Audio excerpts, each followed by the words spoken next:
We'll wait the thumb out the little flappy window at the back. Morning, everybody. Welcome to another exciting instalment, as I say each time. Is that you already, Chris? Shocking. Chairman's charity. Morning. So, straight into the agenda this morning. Any queries, minutes of the last meeting? All calm. Very good. Any apologies? Don't think so. We're all here. Declarations of interest. I understand there are a couple. Neil? Thank you, Leader.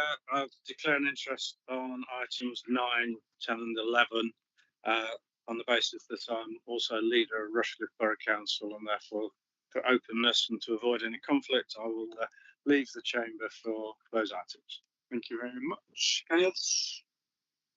No. All calm. Okay. Move on then to item 4, modern slavery and human trafficking update. John, all right. Over there. Hello. Thank you, Leader. The report outlines the Council's commitment to upholding its statutory duty in respect to the modern slavery and to understand the risk presented by slavery. In 2023-24, Nottinghamshire County Council's modern slavery and human trafficking statement is shown as Appendix 1 to the report, and as part of the continuing commitment by the Council to being a good employer and an exemplar of other employers. The statement can be found on both the intranet and the internet and sets out the authority's actions to understand all potential modern slavery risks related to our services and businesses. The report outlines on page 2 to 5 both the national and Nottinghamshire picture, as well as identifying the measures that the Council and our partners are taking to tackle these issues. So I formally move the 4 recommendations, which are on page 6 of the report. Thank you, Leader. Thank you, John. Any questions? Gordon. Thank you, Leader.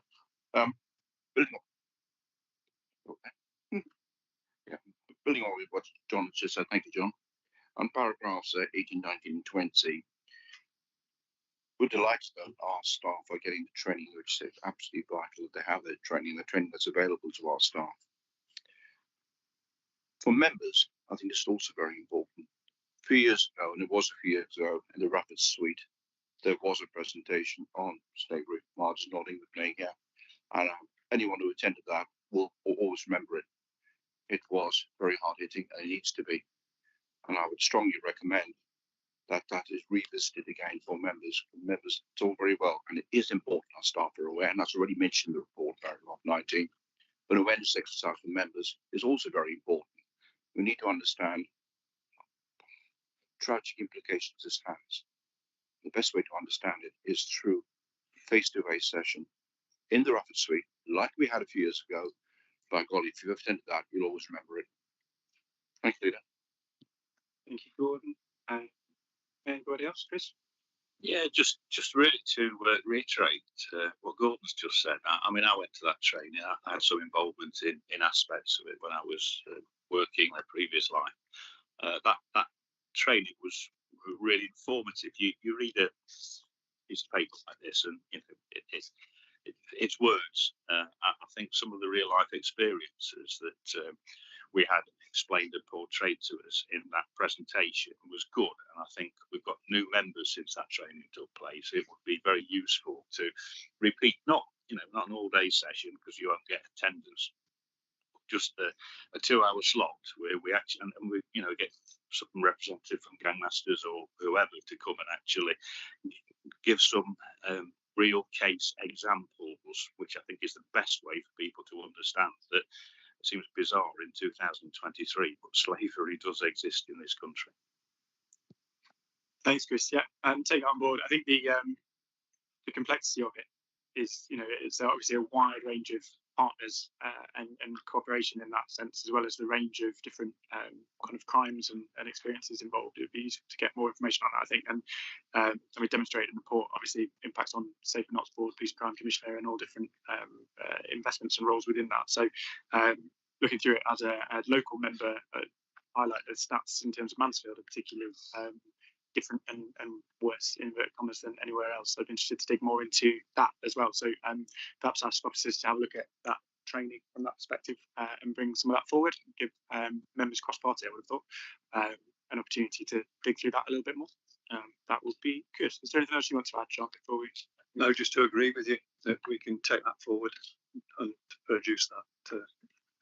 Right then, point everybody, recommendations on page 12. Nobody's got anything else to add? All those in favour? Great. That is unanimous. Thank you very much. We move on to item 5, which is adult social care local account map. Thank you, Leader.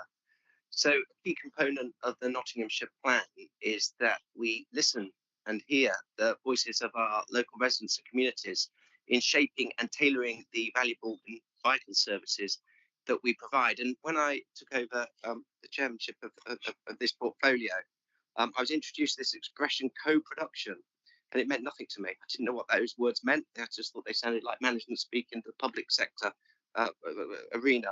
However, I soon came to learn that co-production and what all that embodies, which is absolutely about fulfilling the Nottingham plan in involving the voice of those who use our services and actually enabling them to shape and feel empowered and really, really be a part of every process and decision that we take. Wasn't just lip service in this authority. And I'm looking at Mel next to me because I think it stems from our brilliant officers who have actually fostered that culture and that environment in this authority, which goes to the very roots of everything we do. And that was really brought home to Scott and I last year at the Adult Social Care Conference, when it was very, very clear to me that this authority should be incredibly proud of just actually what a leading role we are playing as an exemplar in co-production and including the invaluable voice of residents in everything that we do. So I'm really delighted actually to be bringing this report this morning and bringing the local account, which in essence, it's a refresh of the council's adult social care strategy in what I hope is a very public-facing, accessible and user-friendly document. But it's not about us or the officers. This is absolutely about our residents and the people that are involved in shaping these documents. And so Scott and I really wanted to hopefully bring that, an essence of that, to the chamber this morning. So we thought it was far more pertinent to invite those who have been involved and hear from their voices this morning. So we asked a couple of our co-production chairs, Marion Wardle and Dean Thomas, if they would be willing to make a short video and speak for their own words about what this means to them. So Keith, if you wouldn't mind playing the video, I'd appreciate it. Hi, I'm Dean Thomas, a member of our voice and co-chair of the Making It Real forum. I'm also a direct payment recipient. Hello, I'm Marion Wardle. I'm a carer for my husband and have been for many years. I'm a member of Our Voice and I co-chair with Dean, my colleague here, on the Making It Real forum. And it's lovely to be here to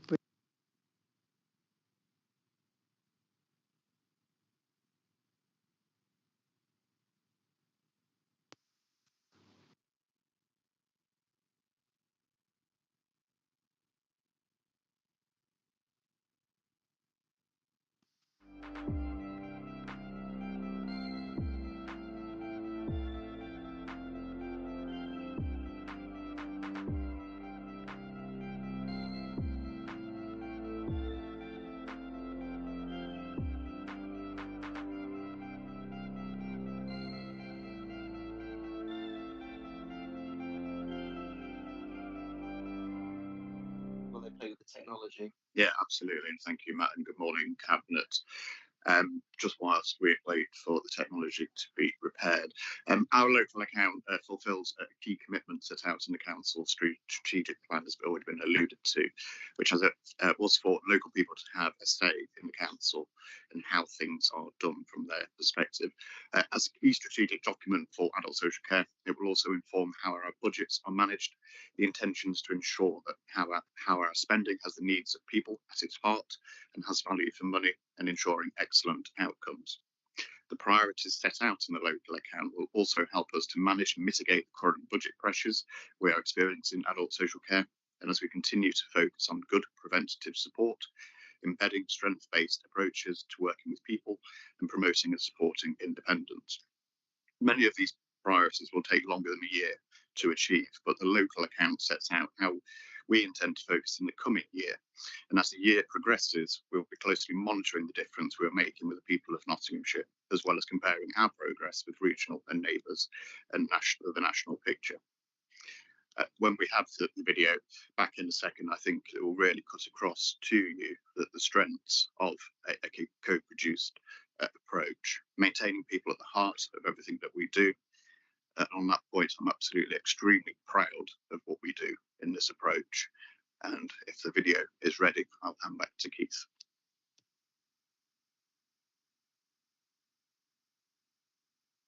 Hi, I'm Dean Thomas, a member of Our Voice and co-chair of the Making It Real forum. I'm also a direct payment recipient. Hello, I'm Marion Wardill. I'm a carer for my husband and have been for many years. I'm a member of Our Voice and I co-chair with Dean, my colleague here, on the Making It Real forum. And it's lovely to be here to present this report. The local account is really important because it's come directly from people who draw on council services. This is a piece of work that will generate improvement based upon the priorities that have been raised by those who draw upon the services. So on a personal level, I would love to see an improvement in how we approach this, communicate with people and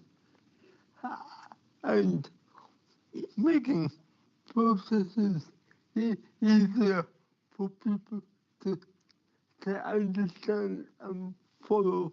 I would like to see that we build upon the relationships that are being forged currently to enable us to, those of us who draw upon those services, to feel involved in the decisions and choices that are going to be made about care.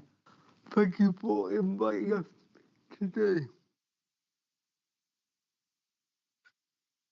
Thank you. Thanks, Keith, for sorting that, and the technical team. We appreciate your efforts. It's always awful when these things don't go quite as they've planned, but we do appreciate what you do back there, guys. Yeah, so I think they said it better than Scott and I could. You can see the absolute tremendous value that co-production brings in giving people a front row seat in the services which are about them and for them. And Dean and Marion explained really, really well their involvement. But others have been involved as well. So the big conversation was a huge undertaking by this authority where 542 people actually fed in and gave their voice as well to what sits behind this local account, as well as that the community catalyst group. So lots and lots and lots of people, incredible amount of work. As Scott said, he's incredibly proud. I'm incredibly proud, and I hope the whole cabinet of this county council will be as well in supporting the efforts of our staff, who I think are doing a very, very good job in putting the residents and the users of our services at the forefront of everything we do. So I have great delight in moving the recommendation on page 22 that the proposed contents of the adult social care local account 2425 attached in appendix 1 are approved. Thank you very much.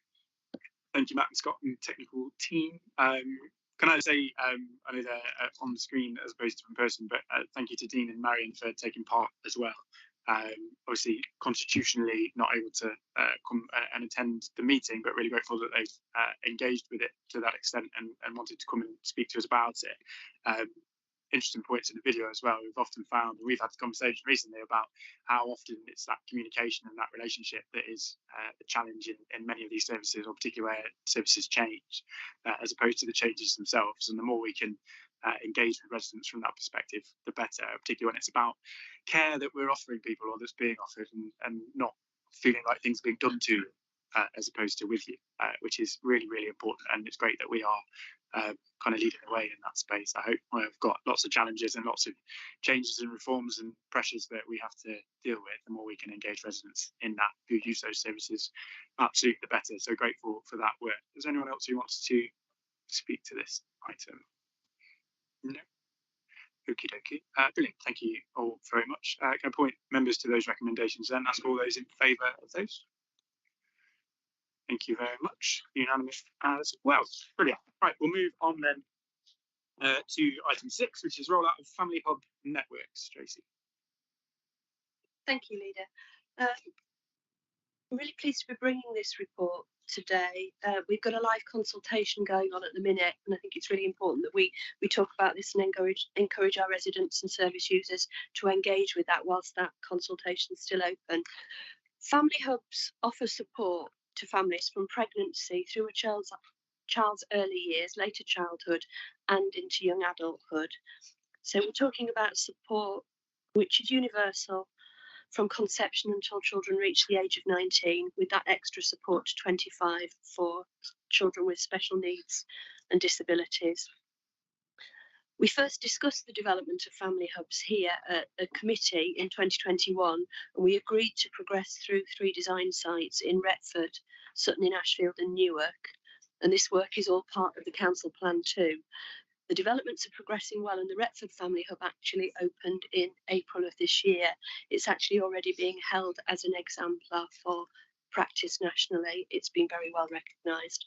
So, as I said earlier, the public consultation is currently underway across Nottinghamshire to identify how families would like the networks that we develop across the county to actually deliver services. And we expect that the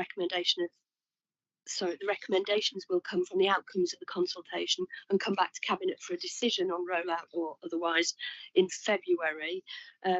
We've got huge ambitions for the work that this can do to actually extend the support for families from 0 to 5 all the way 0 to 19. I think it's really exciting. It also speaks to underwriting work we're doing in other areas like whole family safeguarding. The recommendations are on page 11 of the report, page 89 of your pack. Depends how your numbering is. Mine's a bit skewed today. So I move those recommendations and would ask colleagues to support them. Thank you. Thank you, Tracy. Yeah, and a really important part of our wider agenda. I think we've talked a lot here and in various meetings around the council about that kind of place-based remit and focus in terms of tackling disadvantage, in terms of prevention in the areas where it makes the most personal impact to people's lives, and also bluntly financial impact for us in terms of the kinds of services that we deliver and preventing people from coming into really expensive versions of care. So really good to see that consistency as it kind of flows through some of the decisions and things we're rolling out, particularly very keen to kind of expand this remit of our offer in that space where it's been really limited to 0 to 5s, and to be able to open that out to more people and more work on a wider range of things. Back to the first item on the agenda, really, it adds complexity in the sense of different partners and health and others engaged in it. And in some parts of the county, speak with the Mansfield hat on, things like Living Up partnerships and others that are starting to look at similar opportunities and to invest in some of those. So trying to tie these things together, but it's fantastic that we start to move towards those kind of building blocks of family hubs and integrating it with services and offering more. So I reiterate that call for people to engage in those consultations as well in those places for as long as they are open, a few weeks I think, and then we come back in the new year to consider those specific proposals from consultation. Is there anyone who wants to add anything, Keith? Yeah, thanks, Lead. Obviously, I'm going to say something because we got one proposed in 2024 in Hortonville, which is my divisional area, which I really welcome. Having been involved with the children's centre, on Hortonville for many years, it's great to see that that area is being looked at, being the largest council estate in Nottinghamshire. It's with all that the challenges that come with that. So happy to be involved as much or as little as possible on that. Thank you very much. Thank you, Bruce. Yeah, just to a point really, just to add to what Ben was saying, this is also about directionalising our support into communities that most need it. We obviously identified those areas as far as adult and young people concerned, and it's extremely important that this is directionalised into the areas of most need and to those families that most need it, to be able to have the maximum impact on the demand in adult and young people's care. Thank you. Absolutely. Anybody else? Tracy, anything you'd like to add? Yeah. I mean, it's really just to stress the importance of seeking engagement. In Matt's report, he spoke about co-production. You know, the consultation runs until the 3rd of December. It's really, really important that we get that feedback from our potential service users, our residents, the people that we're trying to support. And I would encourage all members to spread the word, as it were, and encourage all residents to participate. Thank you, Leader. No, grateful for that. And as I say, it builds on the wider kind of framework that we've brought forward in the last couple of years, really, that place-based prevention work that I think at the last cabinet meeting we considered around kind of public health and some of the local interventions and all of that. And it really builds on the same theme here in terms of trying to tackle those places with the highest level of need from that perspective and invest in them. So really positive stuff. I think we'll come back again and discuss post consultation. So if there's nobody else pointing to those recommendations, ask all those in favour. Thank you very much. Unanimous, almost like it was planned. Very good. So items 7 and 8 then, I think got to take the recommendations separately. I intend to kind of debate them together rather than have this perhaps the same debate twice. But I'll come over to you to introduce them, Richard.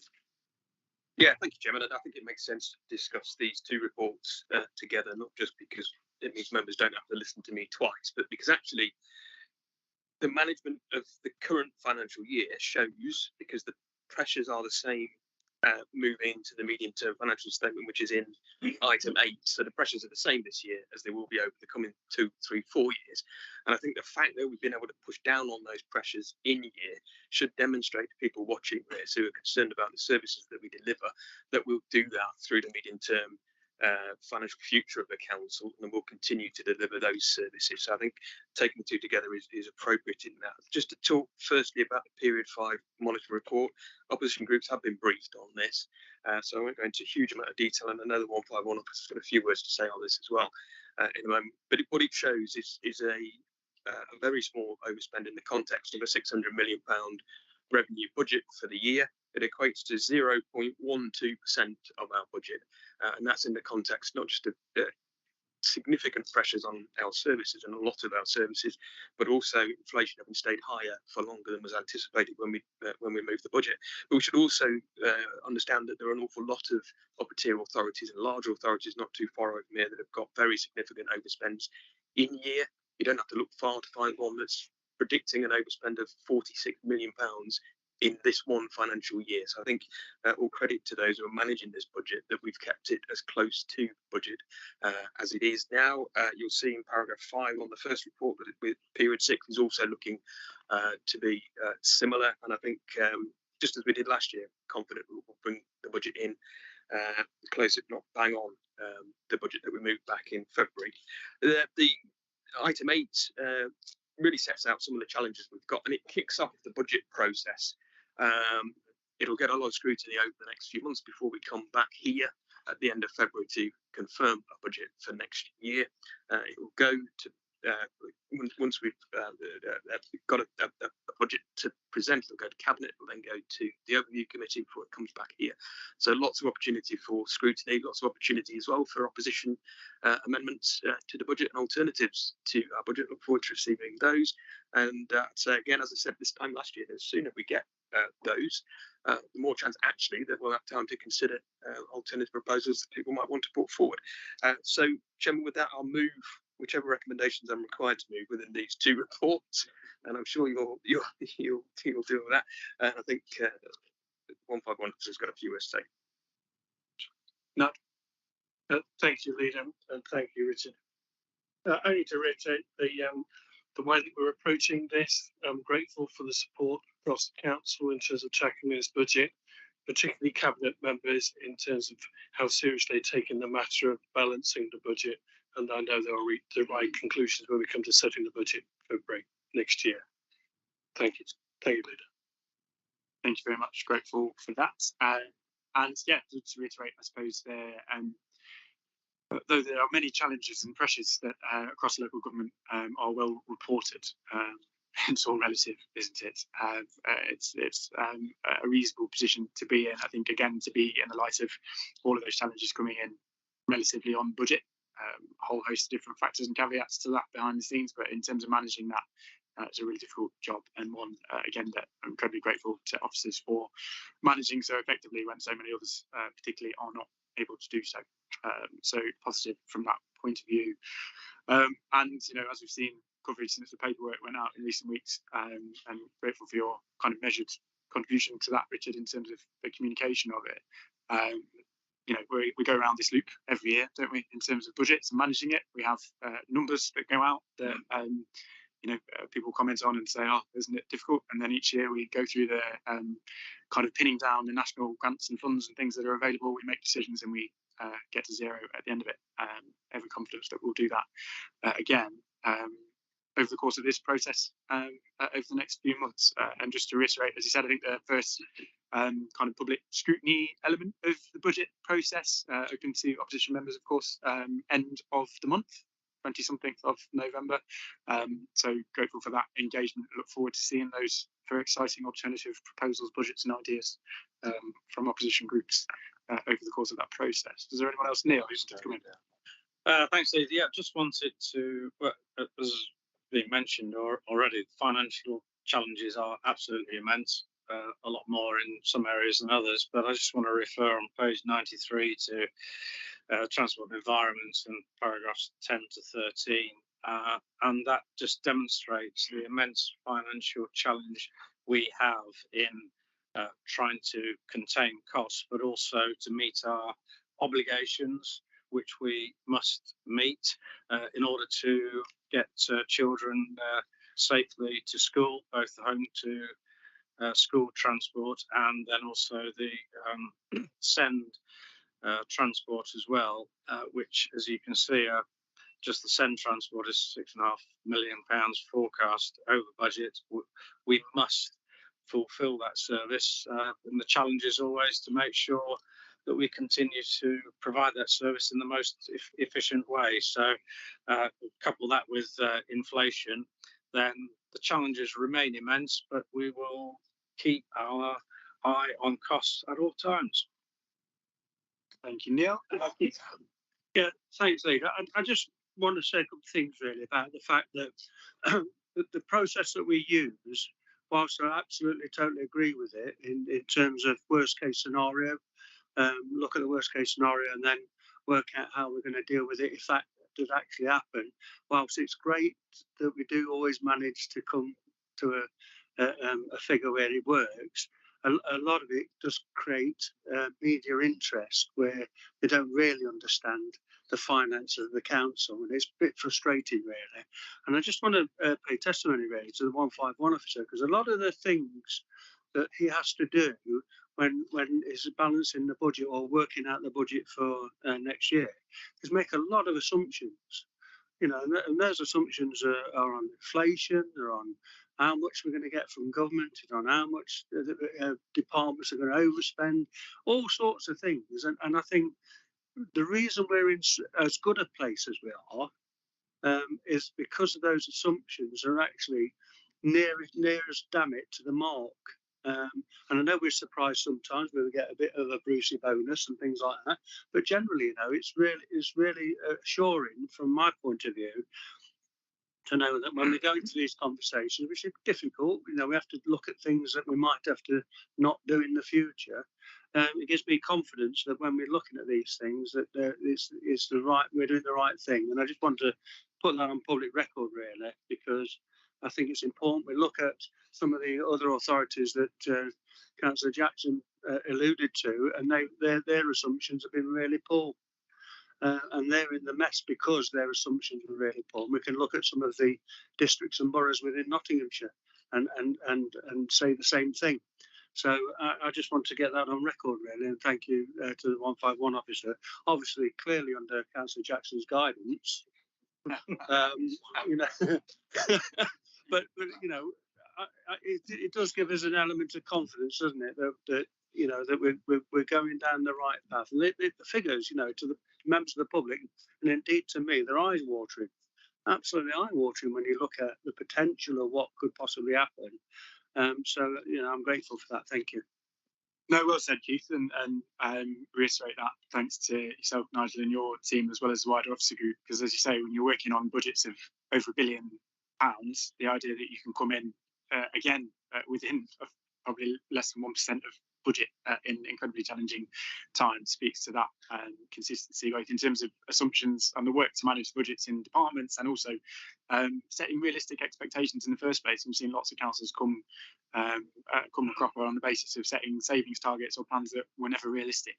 And I don't think we've been in that place. I think increasingly over the course of the number of budgets now we've delivered during this administration, the process and the engagement seems to improve each time, and we seem to be getting to a place where earlier and better understanding of the position and how we manage it in each financial year, which is really, really positive from that point of view in terms of the way we manage all of this. So I'm really grateful for that. Gordon.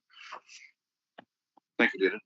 On page 109, although it's factually correct what it says for the pay award at the time the report was written, since then, of course, moved on a bit, because 2 of the 3 unions have actually agreed the pay award. It's unfortunate one of the unions has chosen not to agree the pay award, that is upsetting. Nonetheless, 2 of the unions have agreed, so it will be implemented. I'm wondering what the pay award is, again, on page 112. But I'd like to pay testament to a lot of hard work behind the scenes taking place in this, and it's continuing to take place in this. Our payroll section is determined that money will be in the hands of our staff in November, this month. In other words, they'll have the money and the backdated money for Christmas. Now, that sounds very simple. It's not very simple. It requires a huge amount of effort from some of our teams, and they will deliver. And as they have done in previous years, we're always ahead of the game on this. So well done to our payroll team and HR team on this stuff. A big thank you to them. Thanks, Gordon. No, well said. Again, reiterate that. Bruce. Yeah, I'd just like to add to what Keith had to say. Well, it was excellent, Keith. You're absolutely spot on. I think what was disappointing more about the whole process is the way that people jump in to try and fuel a fire that is patently not there. And I think it's the fueling of that fire then sends a message to the great Nottinghamshire public of something that is not there, and that is patently untrue. And that I find actually quite disappointing. But I think Richard did an excellent job of actually squaring the thing off and putting it to bed. Thank you. Yeah, no, agree. And it's challenging, isn't it? We all recognise the pressures on local government, well documented. We've seen reports in recent weeks from LGA and others about the pressures around the country, and pretty much every council in our space is struggling with the same 3 challenges, really: adults, children, and homeschool transport. That we are, and these are well kind of reflected and understood national issues, and we're managing that in as well or as positive a way as we can, whilst also recognising and reiterating those pressures and challenges to government as well as best we can, and pushing for those national solutions to some of those challenges too. And that's from a public commentary perspective, I suppose, why we end up in this cycle each time, because we highlight these issues during October and November every year. Government come up with their answers during December and January every year, and then we make some decisions off the back of that. So we go through that process, and we will be back many times in many public meetings to consider the budget between now and finalising that in February. Anyone else who wants to speak to this item? No. Anything else to say, Richard? No, I'm just thank colleagues for the comments that they made today, especially Keith. But Keith, it makes no difference when we come to scrutinising your budget for next year, I'm afraid. The final point, I think, is some people have mentioned the budget consultation, which is still live, which closes, I think, midnight or 11:59 on Sunday night. So take a few minutes to fill that in. More importantly, for elected members in particular, encourage through your social media channels as many people as possible to fill that in. It takes literally a few minutes. The more responses we get, the more we can reflect people's views when we come to setting a final budget. But thank you, Chairman. Yeah, no, and reiterate that point as well. We've had a lot of conversations and scrutiny reviews indeed about our engagement, consultation and everything else, which is really important. There's another tenor. Who's that? That you, Mike?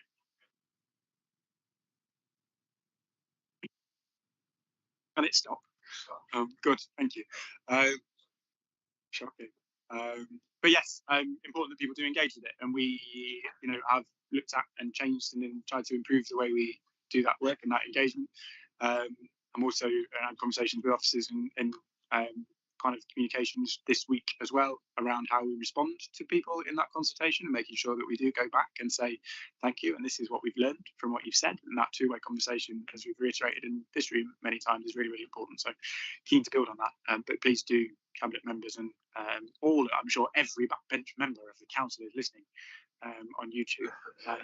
Please do go out and promote that consultation over the course of this week. Right, if that's it for this, these two items, then put you to the recommendation on pages 106 and 118 of the documents. We'll do them together. Ask for all those in favour. Thank you very much. Unanimous again. Right, now, from a constitutional and meeting management point of view, on to the most complicated part of the meeting. Neil.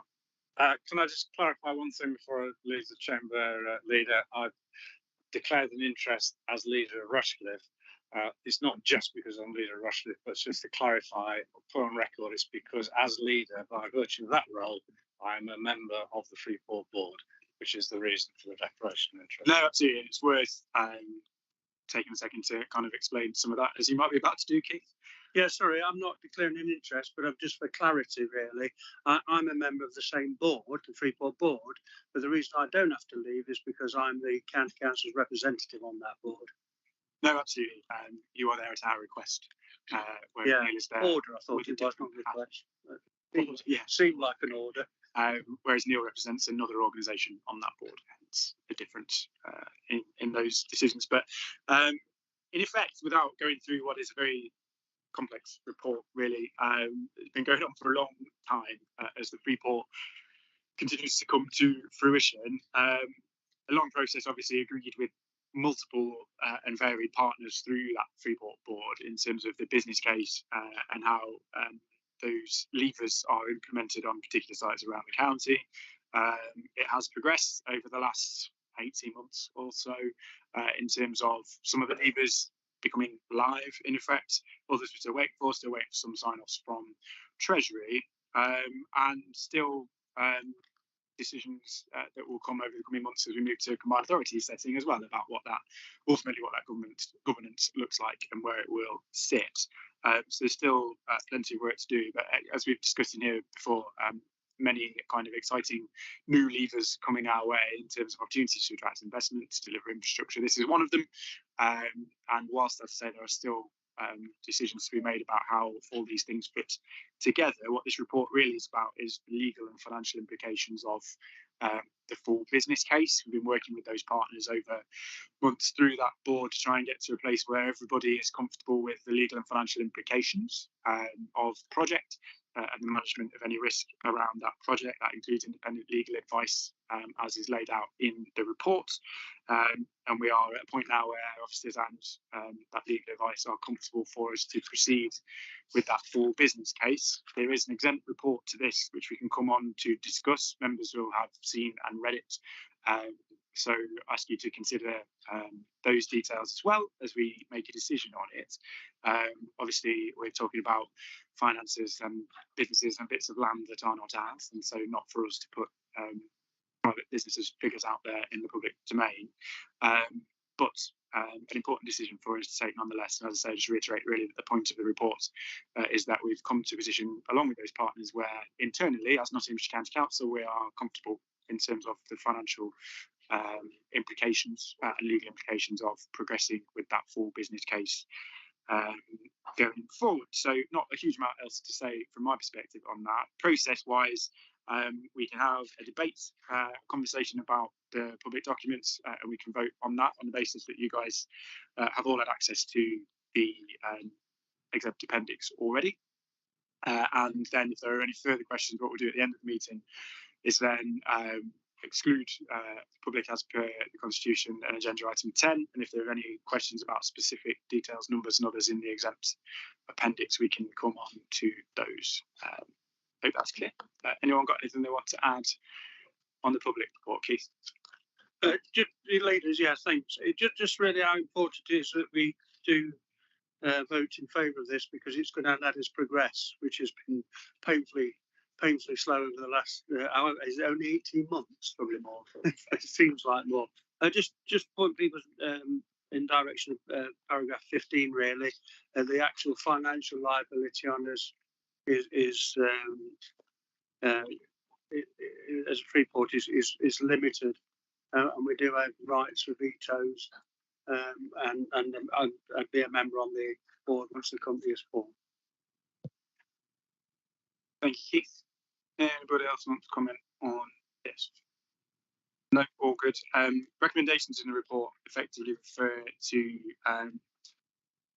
us being a member of this company, which is what in effect happens when the full business case is approved and authorised, and authorises chief executive to vote on behalf of the council as a member of that company at that stage. So if that's it for the kind of public conversation on this, all those in favour of that report, thank you very much. That is unanimous. As Keith says, important levers for us to take forward in terms of our economic development around the county and the region in the years ahead. So pleased that can progress. Agenda item 10 then is the exclusion of the public. Invite the committee to resolve that public be excluded for the remainder of the meeting on the grounds of discussions likely to involve disclosure of exempt information described in Schedule 12A of the Local Government Act 1972. Public interest in maintaining exemption outweighs the public interest in disclosing the information. Read that without skipping a beat, which I was quite impressed with myself about. Without a breath. It's the small print at the bottom of the advert, isn't it? With that in mind, so we move on to discuss kind of financial details potentially within that exempt report. Can I ask all those in favour of excluding public at this stage? Thank you very much. In that case, we'll flip the cameras off. That's all right.